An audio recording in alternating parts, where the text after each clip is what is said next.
আসসালামু আলাইকুম। হে মানব জাতি, তোমরা তোমাদের সেই রবকে ভয় করো যিনি তোমাদেরকে একটি নফস থেকে সৃষ্টি করেছেন, অতঃপর তা থেকে জোড়া সৃষ্টি করেছেন, আর তাদের দুজন হতে অসংখ্য নারী পুরুষ ছড়িয়ে দিয়েছেন।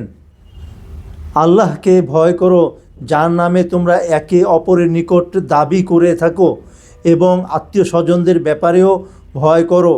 আল্লাহ তোমাদের উপরে প্রহরী রূপে আছেন। সূরা নিসা, সূরা নাম্বার 4, আয়াত number 1।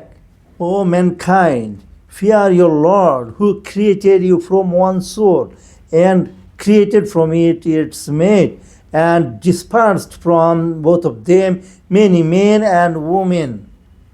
And fear Allah through whom you wax one another and the wombs. Indeed, Allah is ever over you an observer.